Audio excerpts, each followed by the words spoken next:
Baik, bismillah, assalamualaikum warahmatullahi wabarakatuh. Kembali lagi dengan channel saya Haris Fauji, channel membahas tentang dunia pendidikan dan kerjaan operator sekolah. Baik teman-teman, sebelumnya jangan lupa ya subscribe channel ini Haris Fauji, nyalakan loncengnya. Baik teman-teman, kesempatan kali ini saya akan membahas tentang e-ijazah yang teman-teman, karena sedang ramai, sedang viral terkait e-ijazah. Jadi untuk di tahun ini ijazah itu menggunakan e-ijazah, tidak lagi tulis tangan lagi ya teman-teman. Saya bahas e-ijazah terakhir kapan ya? Nah ini ya teman-teman, saya terakhir membahas e-ijazah itu 2 minggu yang lalu terkait simulasi e-ijazah. Dan pada websitenya Dapodikdasmen yang ini ya teman-teman, ada berita terkait pengelolaan ijazah jenjang pendidikan dasar dan pendidikan menengah. Ini tanggal 30 April. Saya buat video ini di tanggal 5 Mei ya teman-teman. Kita baca, kita simak apa saja sih yang ada di berita ini. Yang terhormat Bapak Ibu Kepala Dinas Pendidikan Provinsi, Kepala Dinas Pendidikan Kabupaten Kota, Kepala BPMP, Kepala Satuan Pendidikan PAUD, SD, SMP, SMA, SMK, PKBM, SKB, dan SLB di seluruh Indonesia. Assalamualaikum warahmatullahi wabarakatuh. Salam sejahtera bagi kita semua. Berdasarkan surat edaran Sekretaris Jenderal Kementerian Pendidikan Dasar dan Menengah nomor 5 tahun 2025 tentang pengelolaan ijazah jenjang pendidikan dasar dan pendidikan menengah, disampaikan bahwa dalam rangka meningkatkan tertib administrasi dan akuntabilitas penerbitan ijazah pada jenjang pendidikan dasar dan pendidikan menengah, Sekretariat Jenderal Kementerian Pendidikan Dasar dan Menengah telah menyusun pedoman pengelolaan ijazah jenjang pendidikan dasar dan pendidikan menengah. Selanjutnya disebut pedoman. Penyusunan pedoman mengacu pada Peraturan Menteri Pendidikan, Kebudayaan, Riset, dan Teknologi Nomor 58 Tahun 2024 tentang ijazah jenjang pendidikan dasar dan pendidikan menengah. Pedoman disusun dengan tujuan memberikan panduan teknis dan sistematis agar seluruh proses pengelolaan ijazah mulai dari validasi data, penomoran ijazah, pencetakan, penatausahaan, hingga pendistribusian berjalan tertib serta minimalkan kesalahan atau penyalahgunaan dokumen ijazah. Sehubungan dengan hal tersebut, disampaikan hal-hal sebagai berikut. Yang pertama, pedoman digunakan sebagai acuan pelaksanaan pengelolaan ijazah pada tahun ajaran 2024-2025 di seluruh satuan pendidikan. Kita buka coba linknya. Nah, nanti mungkin kalau bisa diakses, kita bisa cari ijazahnya ya teman-teman. Di sini nanti kita bisa mengakses, nanti masukkan NPSN-nya, nama pemilik ijazah, seri ijazah, tanggal lahir. Nanti kita bisa langsung ngecek ijazah yang lulusan tahun ini ya teman-teman. Nanti kalau ijazahnya sudah dikeluarkan. Itu yang poin pertama. Poin yang kedua, Dinas Pendidikan, berarti dinas kabupaten kota maupun kabupaten maupun kota. Yang satu, menyosialisasikan pedoman kepada seluruh satuan pendidikan sesuai dengan kewenangan dan wilayah atau lingkungan masing-masing. Yang B-nya, melakukan pembinaan, pendampingan, pengawasan, implementasi pedoman. Yang C-nya, memastikan data satuan pendidikan akreditasi, nomenklatur, dan kepala sekolah. Dan yang ke-D, melakukan penentuan relasi legitas atau induk bagi satuan pendidikan yang tidak terakreditasi. Nah, untuk yang ketiga, satuan pendidikan ya, taulah satuan pendidikan itu siapa yang harus mengerjakan, yaitu operator sekolah ya teman-teman. Jadi operator sekolah di akhir jenjang ini, untuk kelas akhir ada tugas tambahan lagi terkait ijazah. Yang poin A, memutakhirkan data peserta didik dan memastikan validasi data peserta didik tingkat akhir calon lulusan, berarti untuk SD kelas 6, untuk SMP kelas 9, untuk SMA SMK kelas 12 atau kelas 13 yang SMK-nya 4 tahun. Memeriksa data kepala sekolah, menetapkan status kelulusan peserta didik, dan yang D-nya, memperhatikan tenggang waktu dalam setiap tahap pengelolaan data induk ijazah sesuai dengan lini masa yang telah ditentukan. Nanti ada daftar jadwalnya di ijazah, nanti kita buka. Hal-hal yang perlu diatur dalam pedoman mengacu sepenuhnya pada Peraturan Menteri Pendidikan, Kebudayaan, Riset, dan Teknologi Nomor 58 Tahun 2004 tentang ijazah jenjang pendidikan dasar dan pendidikan menengah. Nanti kita buka surat edaran. Nah, ini nanti surat edaran yang ini. Dan yang terakhir, pedoman pengelolaan ijazah selengkapnya dapat diakses. Nah, ini ya teman-teman. ini sudah dibahas di dashboardnya ijazah data Kemdikbud. Nah ini ya teman-teman, ini panduan penggunanya. Kita login dulu akunnya teman-teman. Ini akun saya, kita login dulu. Kita balik lagi ke sini. Nih teman-teman, di sini tuh ada semuanya di panduan pengguna, di user guide panduan pengguna. Ijazah itu apa, dashboard validasi itu apa, DNS itu apa, ini penyelesaian residu NIS ganda. Ya teman-teman, dibuka aja, dibaca saja teman-teman, salah penyelesaiannya. Ini ada 2, terus NIS kosong juga ini ada 3 tuh. Perbaikan identitas pendidik yang berbeda, nama ibu kandungnya, namanya dengan dukcapil.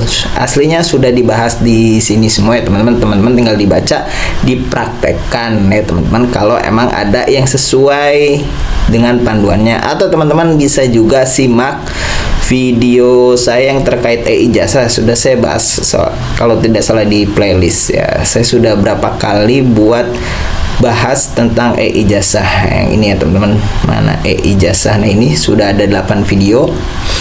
Itu juga sudah saya bahas yang terkait di verbal PD ya teman-teman. Kita ini stop. Nah ini kalau teman-teman ada masalah tidak bisa login, bisa lihat ini. Nah ini simulasi sudah saya buat 2 minggu yang lalu. Ini ada website baru, ini cara perbaikan ya teman-teman. Kalau ada kesalahan nama agar bisa berubah di ijazahnya, residunya sudah saya bahas di video yang ini. Aduh, stop dulu. Oke. Ada lagi yang terkait verbal PD nih, yang signifikan berubahnya sudah saya bahas juga video saya yang ini nih, perubahan signifikan yang sampai di atas 80 atau 70 sudah saya bahas di video ini. Dan yang lainnya teman-teman bisa lihat di playlist channel saya teman-teman terkait ijazah. Itu ya teman-teman sudah bisa lihat, sudah saya bahas terkait ijazah ini, dari cara loginnya, cara mengatasi residu yang ada di ijazah, dan yang lainnya sudah saya bahas di playlist saya tentang di ijazah. Kita balik lagi ke pengumumannya atau beritanya. Ini ya teman-teman bisa dicek. Nah ini ya teman-teman, silakan teman-teman pedoman juga di download, dibaca, kalau bisa di print, diberikan ke kepala sekolah, wali kurikulum dan wali kelas ya teman-teman, agar tahu pedoman pengolahan ijazah di tahun sekarang ini. Dan teman-teman juga bisa download yang ini nih, mana tadi? Yang ini ya teman-teman. Nah ini nomor peraturan menteri nomor 58 tahun 2024 yang ini, berarti nih, ntar kita buka dulu. Ini teman-teman, peraturan Menteri Pendidikan Kebudayaan Riset nomor 28 tahun 2024 tentang ijazah dan pendidikan dasar dan pendidikan menengah. Ini teman-teman sudah dibahas. Nah ini di sini sudah dibahas nanti ijazah itu gimana belangkonya. Nah ini ya teman-teman belangkonya. Ini sudah dibahas, semua jenjang ada, transkrip nilainya bagaimana, dan yang lainnya nanti teman-teman di download aja, atau nanti teman-teman bisa download di deskripsi video atau di kolom komentar yang saya sematkan untuk teman-teman download ini ya teman-teman. Penemu Ristek nomor 58. Ini pedomannya juga teman-teman dibaca, di download, di print kalau bisa, agar bisa dibaca oleh semua dewan guru, terutama wali kelas, kepala sekolah, wakasek kurikulum. Dan poin yang harus dikerjakan oleh satuan pendidikan, atau lebih tepatnya ke kepala ke operator sekolah ini ya teman-teman. Ini alurnya nanti tahapan penentuan ijazah, dan yang harus dikerjakan oleh kepala operator sekolah itu memutar data PD, memeriksa data kepala sekolah, menetapkan status kelulusan PD, mengunggah SPTJM. Ini yang harus teman-teman kerjakan sebagai operator sekolah. Coba kita buka sekarang di ijazahnya teman-teman. Nanti teman-teman tinggal dicari aja di sini di Google ijazah.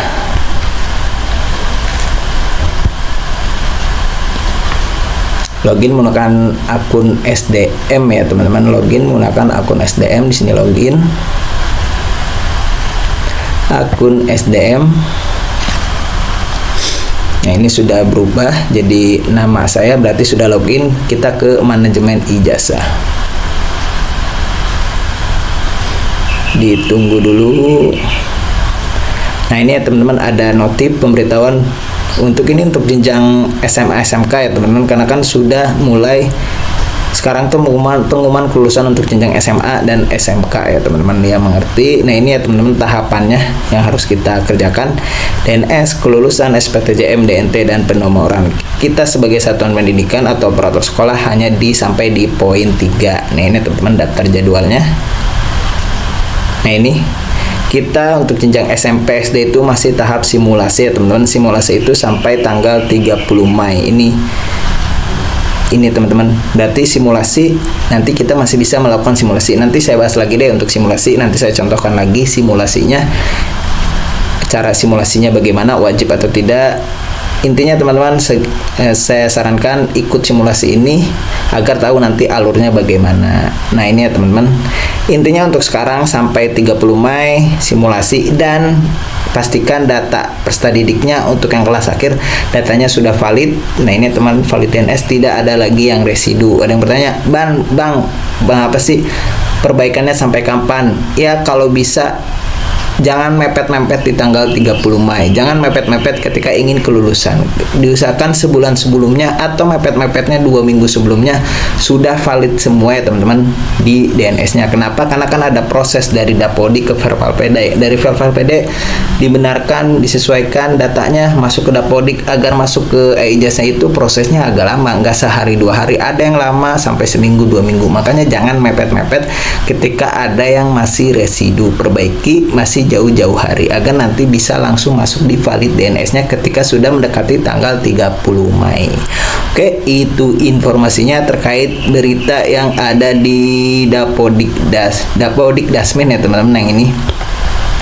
Semoga tersampaikan beritanya, semoga bermanfaat. Silahkan share video ini ke teman-teman yang lain. Di video selanjutnya saya akan membahas simulasinya lagi ya teman-teman. Oke, itu saja.